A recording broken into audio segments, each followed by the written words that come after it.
like I say again, there's so many new characters in this, and they're all so much fun to watch. And I just want to ask you about working with Numi because, you know, I said to her earlier, I go, I think you underestimate how many people in North America have seen you in The Dragon Tattoo. You really were spectacular in that. And she's like, oh, you know, I go, but to make this big first feature film in North America and to work with you guys, what was it like for you to work opposite her? Because she had such a phenomenal time on it.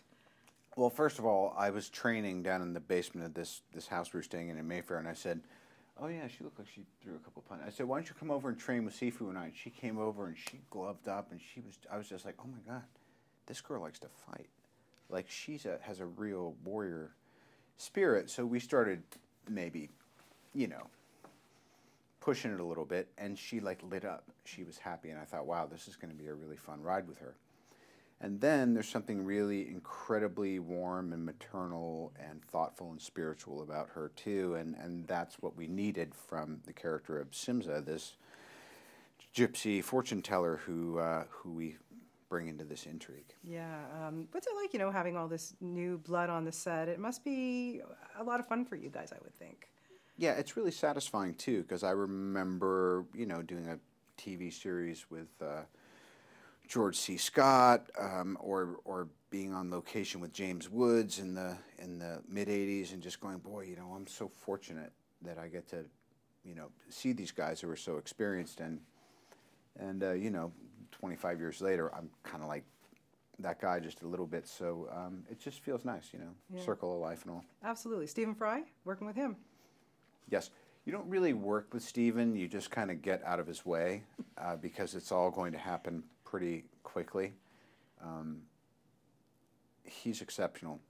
Again, you know, one of the great pleasures of this was we're in London, then we go back and do some reshoots, and then we go see Jude doing a Eugene O'Neill play, and you go, oh my God, that was even better than Hamlet. This is crazy. And then we're shooting, and Stephen goes, oh, I won't be able to come in tomorrow. I'm doing Royal Albert Hall. Would you like to come? You know, and then you're like seeing him on stage, and you go, oh my God, so many of these people that you call and you work with there, they're just doing extraordinary things, kind of like on their off days. It's nuts. How do you continue to challenge yourself? I mean, you pick these amazing roles, but there's got to be something for you to just keep you going. I'm kind of you know, a process guy. I'm basically having a apprenticeship under the missus for producing as well, which is very exciting. So. And you're going to be a new dad. That's got to be extremely exciting. Speaking of producing and schedules, the first 6 months on that schedule are going to be tough. But it'll be amazing. Yeah. I do have to ask you about the Avengers because, Please. You know, I in addition to my son, who cannot wait for this movie, I'm very excited. What was it like for you to get on set with everybody and make this film?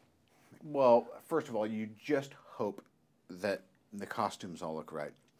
Otherwise, it's going to almost be like a comedy of errors where you just go, oh no, we've made a terrible, dreadful mistake. But I think Joss Whedon was the right guy to direct this, and everyone has demonstrated outside of the Avengers that they can carry a picture. And then we have some new folks, obviously, with, you know, Jeremy Thomas Hiddleston playing Loki and all that. So, you know, it's a strong team. Well, I cannot wait. And again, congratulations on this. You guys did such a fantastic job. And number 3, I'm waiting for it. We got to talk again about that one. So Fine. We'll see. Okay. Thanks, Robert. Always wonderful.